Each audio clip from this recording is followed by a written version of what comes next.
Kita nak bagi tahu ni. Nabi Muhammad ni Allah.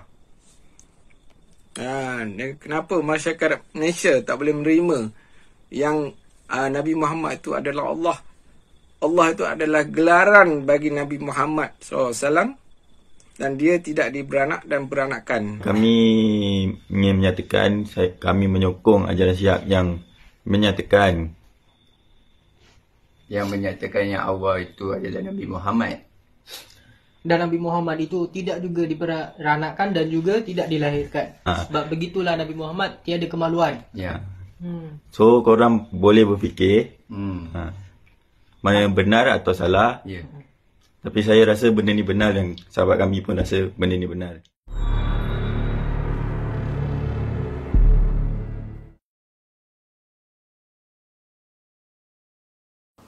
Nak isu ini kita kena orang kata dalami ikut konteks fahaman mereka. Sebab kita berinteraksi dengan fahaman luar. Bukan fahaman yang dibina di bawah akidah tauhid. Tetapi akidah yang berada di oleh masyarakat pelbagai ahli falsafah dan juga dalam akidah agama Hindu dan Buddha sebagainya. Baik. Antara banyak-banyak akidah bukan tauhid ini, kita memahami bahawa pelbagai banyaknya akidah musyrik ni. Tetapi untuk perbahasan ini saya hanya kemukakan satu sahaja. Satu falsafah, satu konteks fahaman adalah konsep monism. Apa dia monism? Monism ini adalah kepercayaan, dia percaya bahawa semua kehidupan ini bermula daripada satu titik, satu kuasa, satu sumber ataupun satu tenaga, pelbagai nama dia guna. Dan pada mereka, sumber ini yang pada mereka memahami bahawa kita boleh bayangkan sebagai satu, orang kata punca segala roh. Ini adalah martabat roh ni, tak kaitan dengan fizikal lagi. Yang mana daripada punca roh ini, dia memecahkan diri dia. Seperti mana Prof. Muhammad Azam terangkan tadi. Dia telah, orang kata, emanasi ataupun dia telah memecahkan diri dia ataupun melimpahkan dirinya daripada sumber yang satu, lalu menyebabkan perkara itu semakin bawah ke bawah dan perkara itu menyebabkan wujudnya alam ataupun kejadian yang ada pada hari ini. Baik, dengan konsep lain, titik ini, sumber ini, mereka menamakan dengan pelbagai nama. Ada mereka sebut sebagai God. Ada mereka menyebut sebagai The One.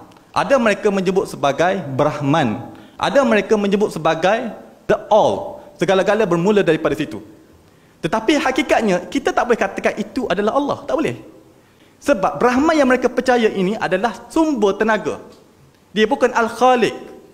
Dia adalah zat yang berpadunya yang kita tak boleh nak bayangkan. Ibarat seperti cahaya ataupun satu sumber tenaga yang memecahkan diri dia, dan pecahan-pecahan inilah yang berada di dalam diri setiap manusia dan hidupan yang dikenali sebagai roh. Iaitu konsep pusat roh yang memecahkan diri, dan roh yang kecil inilah yang menjadi kepada hidupan di dunia ini. Ini yang difahami ataupun menjadi wacana perbahasan bagi mana pemahaman yang berteraskan monism ini. Baik, akidah ataupun konsep falsafah ataupun agama yang beriman kepada konsep monism ni, yang berpunca daripada satu sumber ni, dari pelbagai sudut di dunia ini daripada zaman dulu sampai sekarang, ia sentiasa wujud dan berkembang dan hidup bersama dengan kita. Yang mana daripada awal, antara yang documented, yang ada didokumentkan berkenaan dengan konsep daripada Brahman ataupun konsep satu roh ini berpecah menjadi daripada diri manusia ini adalah daripada kitab Hindu, Upanishad. Ia adalah kitab tertua yang memiliki konsep fahaman ini. Setelah itu barulah dikembangkan berada di ahli falsafah Greek, sehinggalah berkembang kepada, kita tengok, Stoic, Middle Platonism, bawa kepada Gnosticism dan bawa kepada sehingga ke dunia Islam. Daripada peringkat awal ni, saya nak fokus kepada sumber di dalam kitab Upanishad ini. Dalam Upanishad dinyatakan bahawa Atman itu adalah Brahman. Baik, apa dia Atman, apa dia Brahman? Dalam Hindu, daripada satu sumber tadi, satu tenaga, satu punca, dia telah berpecah. Yang pecahan itu adalah dikenali sebagai Atman ataupun diri manusia. Yang mana Atman inilah yang berada dalam diri manusia ini. Itu yang dipahami oleh masyarakat Hindu melalui perbahasan Upanishad. Jadi bila sebut Atman itu adalah Brahman, Semua yang berada adanya Atman dalam diri ini adalah juga Brahman. Juga adalah satu. Ia tidak berpisah. Hakikat dia adalah sama. Yang menzahirkan kita ini, yang menampakkan kita berbeza ni adalah kerana zahir ni. Secara fizikal ni. Fizikal ini mereka tak wacanakan. Sebab itu mana-mana akidah, pluralisme agama ke dan sebagainya, dia akan bertunjang kepada konsep dan juga falsafah ini. Dalam Upanishad juga, seluruh alam semesta ini menjadikan sebagainya Atman. Seluruh alam ini adalah hasil daripada pecahan ataupun limpahan daripada Brahman yang merangkumi, yang dikenali sebagai Atman. Secara gambarannya begini, daripada Brahman, sumber tenaga, dia telah mengasingkan diri dia, dan telah memecahkan diri dia, sehinggalah masuk ke dalam diri manusia dan manusia itu boleh hidup. Dan hidup manusia itu kerana ada roh. Roh itu adalah Atman. Mengikut falsafah Hindu. Dan pada mereka, selagi mana seseorang itu tidak mengenali Atman yang berada dalam diri dia, maka dia akan sentiasa mati, akan lahir kembali. Dia panggil samsara, reinkarnasi. Okey? Jadi macam mana nak hentikan kelahiran samsara ni, kelahiran kembali ni? Mati, lahir kembali sebagainya. Nak matikan konsep samsara ni supaya tak lahir kembali lagi adalah perlu mencari diri kita ni siapa. Nak kena kenal diri lah. Bila nak kenal diri ini, maka mereka akan pergi kepada pelbagai falsafah lain sehingga mereka memahami bahawa diri mereka itu akan bergabung dengan Brahman. Dan terhentinya konsep samsara itu, lalu dia akan bergabung dengan Brahman, dikenali sebagai moksha. Okey? Konsep yang hampir sama. Di dalam Hindu pun ada, di dalam falsafah Greek pun ada, di dalam falsafah yang terkesan kepada Kristian, dikenali sebagai Gnosticism, juga memiliki perbahasan yang sama. Konsep dia sama. Okey? Cuma kalau nak pergi detail tu, cara teknikal dia ada perbezaan. Cuma cara asasnya, mereka memiliki perkongsian yang sama. Daripada sumber yang satu, melimpah kepada martabat kewujudan yang bawah, sehinggalah terciptanya alam zahir ini. Okey? Mengenal diri untuk mengenal Tuhan. Falsafah ini ataupun kaedah untuk orang kata perbahasan nak kenal diri ini, di dalam Hindu sudah lama dibincangkan perkara ini. Iaitu istilah mereka dalam bahasa Sanskrit adalah jnana. Jnana ni adalah kenal diri. Dalam Hindu, dia nak bagi kenal bahawa Atman ni adalah merupakan Brahman yang satu, maka mereka akan melakukan yoga, melakukan meditasi, pertapaan, sehinggalah satu tahap mereka merasakan bahawa diri mereka ni sampai satu makam. Hakikat mengatakan bahawa dia dah faham dah, realiti bahawa dia ini adalah Brahman yang satu. Sebab itu dalam agama Hindu, masyarakat Hindu ni ramai mereka mendakwa diri mereka ni adalah Tuhan. Kadang-kadang kita pun tak faham kan. Tengok macam mana ni makcik ni ataupun pakcik ni boleh mengaku diri sebagai Tuhan. Sebab falsafah inilah. Falsafah mengatakan dia sudah mengenal diri, jnana, lalu dia mengatakan bahawa diri dia itu adalah Tuhan. Dan perkataan jnana ini juga boleh ditafsirkan ataupun diterjemahkan sebagai makrifat. Atau dalam bahasa lain adalah gnosis.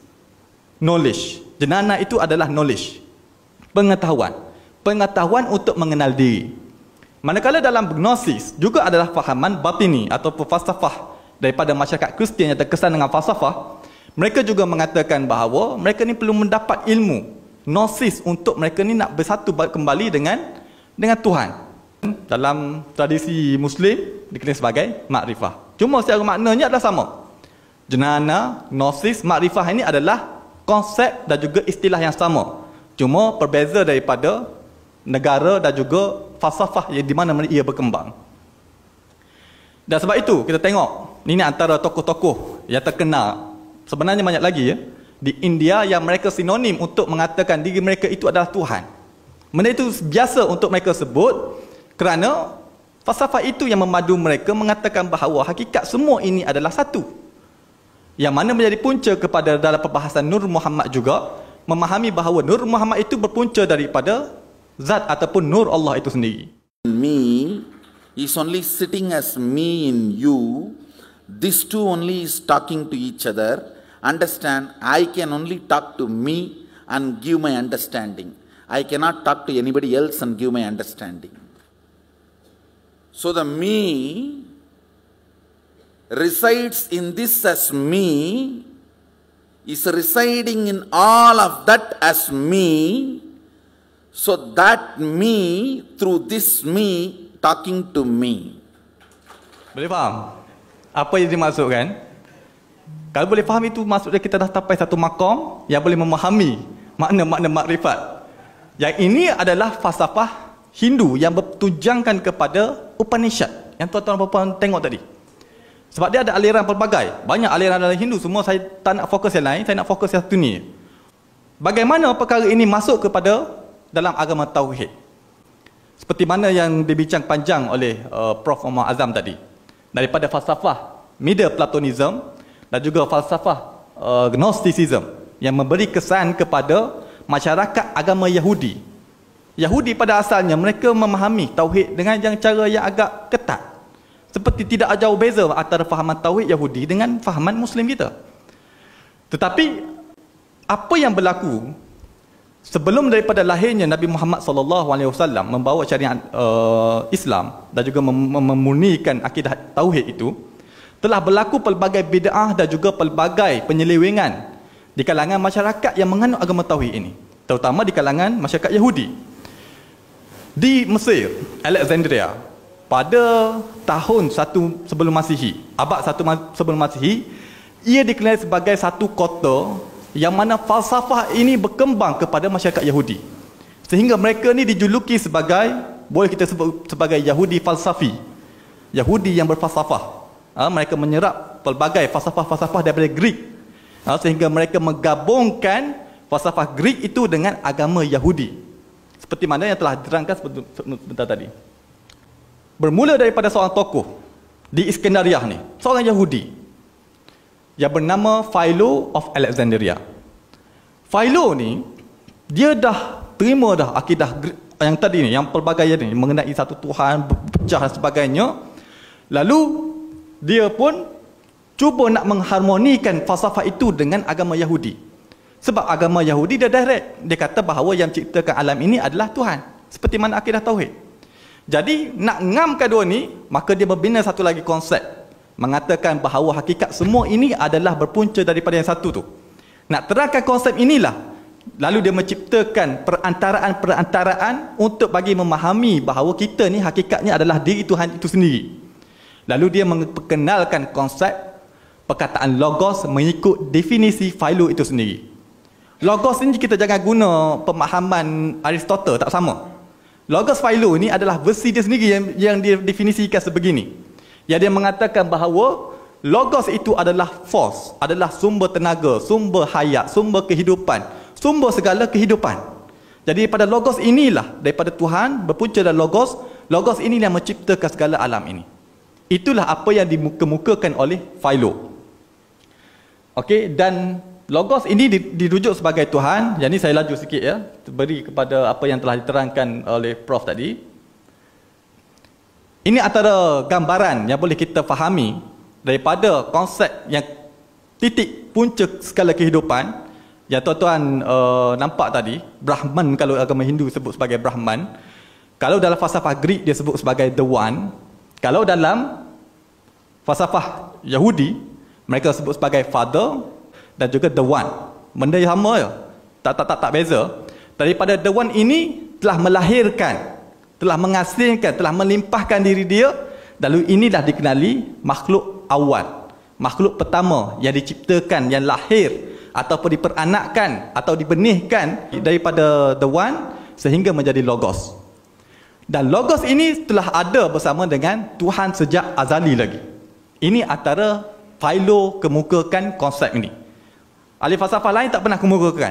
Philo seorang Yahudi falsafi yang mengemukakan konsep sedemikian. Lalu salah satu, orang kata satu gerakan yang mula menterjemahkan ataupun orang kata mensinonimkan perkataan logos kepada Jesus adalah daripada Gospel of John. Gospel lain-lain dalam Bible ni, kalau kita pergi buka bahagian sejarah Jesus ataupun Nabi Isa ni, dia hanya ada 4 je yang diiktiraf oleh Kristian sebagai sumber yang disahkan oleh mereka. Pertama adalah The Book of Mark, kedua adalah Matthew, ketiga adalah Luke, dan keempat ni adalah paling kemudian, iaitu Gospel of John. Gospel of John ni dia ditulis oleh satu komuniti. Dia bukan ditulis oleh satu orang. Dia dikenal sebagai Johannine Community. Komuniti ini adalah komuniti Yahudi yang terkesan dengan falsafah the Greek, ataupun Yahudi yang terkesan sebagai dengan orang panggil Yahudi falsafi tadi. Dan mereka telah mengambil logos konsep yang difahami oleh Philo tadi, lalu mereka pun pairkan, orang kata menggabungkan logos yang difahami Philo tadi kepada Jesus Christ.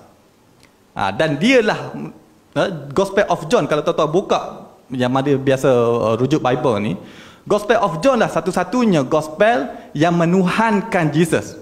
Tiga-tiga lain-lain, Matthew, Luke, mereka tak banyak memberi orang kata konsep kemuliaan ataupun konsep menuhankan Jesus.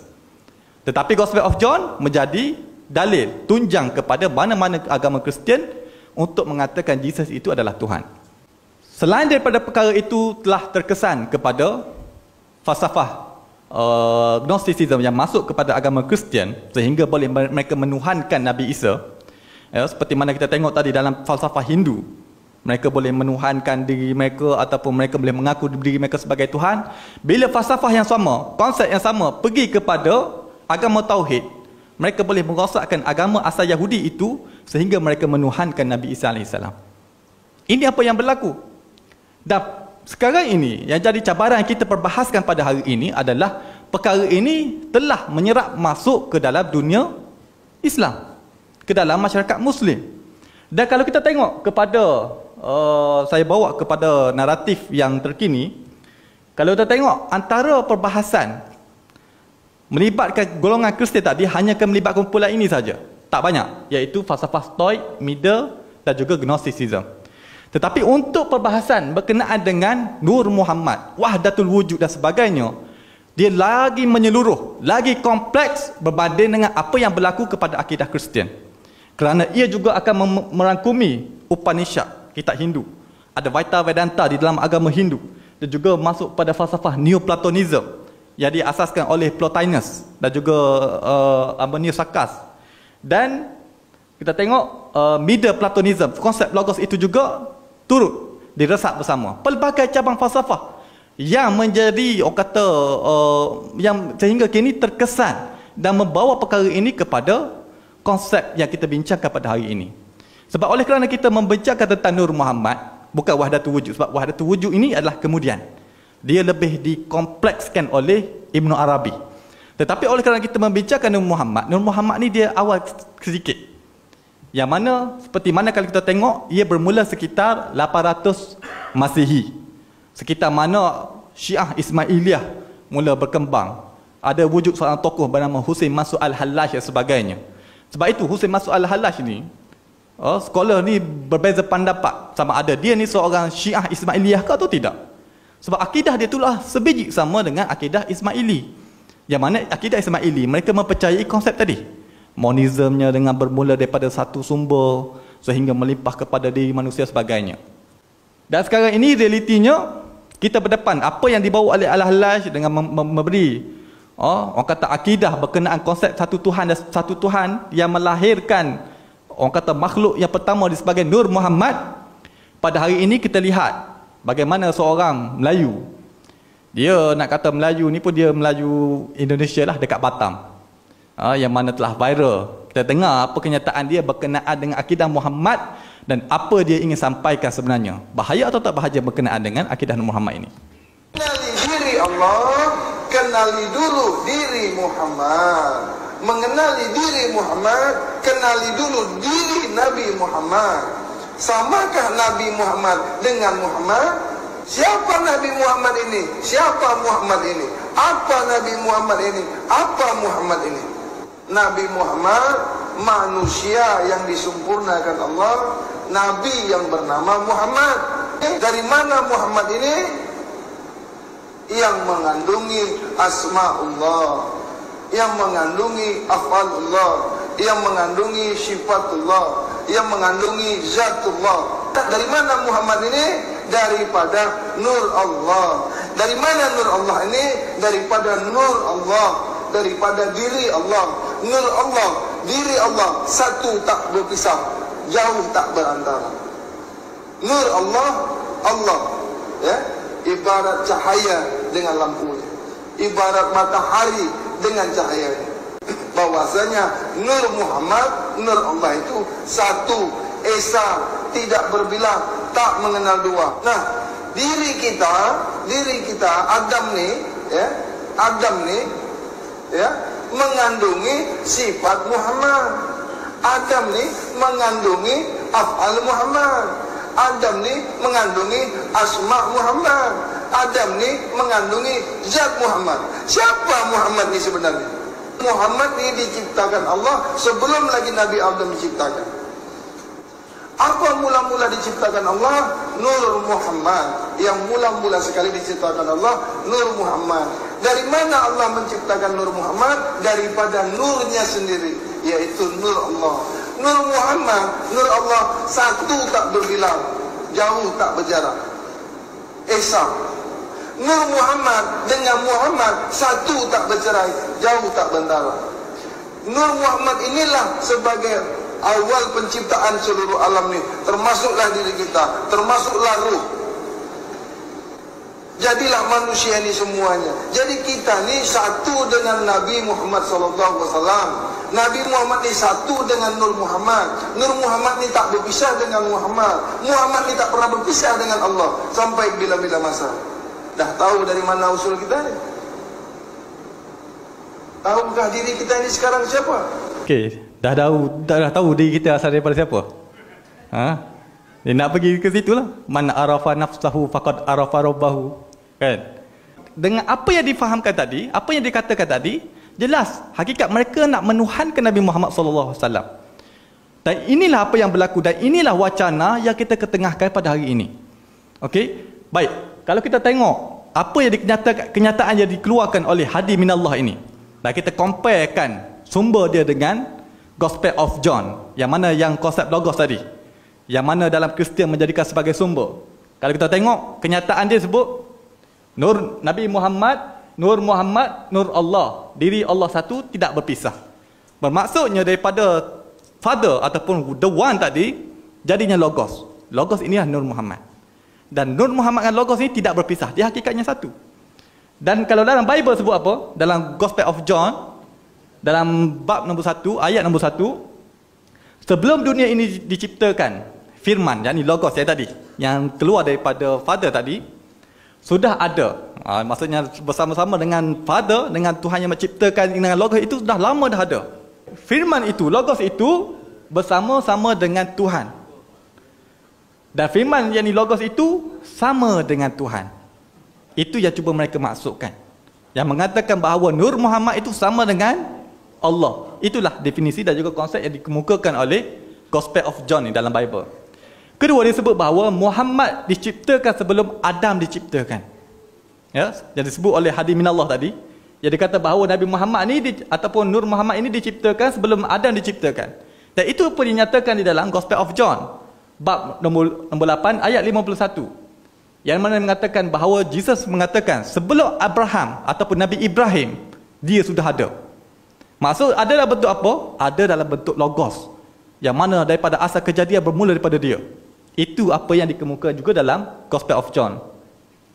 Dan Hadi Minallah juga menyebut tadi, Nur Muhammad, awal penciptaan termasuk roh dan alam. Dan itu juga apa yang terdapat di dalam kenyataan Gospel of John. Sejak permulaan, firman, yakni logos, yang ataupun Nur Muhammad ini bersama-sama dengan Tuhan. Tuhan menjadikan segala sesuatu melalui dia.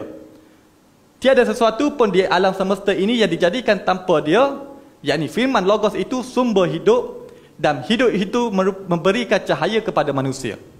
Memberi cahaya kepada manusia. Itu antara mereka juga sering menggunakan perkataan logos kepada sinonim dengan cahaya.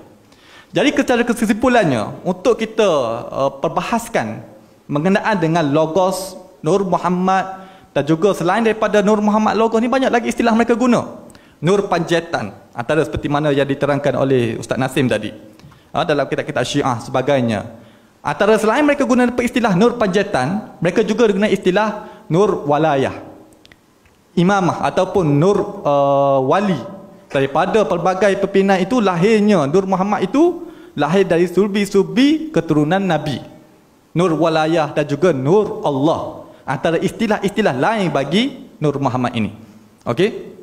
Jadi kalau tuan-tuan buka, mana yang pernah mengkaji berkenaan dengan Syiah Ismailiyah, kan, ataupun boleh Google je type Aga Khan ni adalah imam dalam pimpinan Syiah Ismailiyah Nizariyah ni.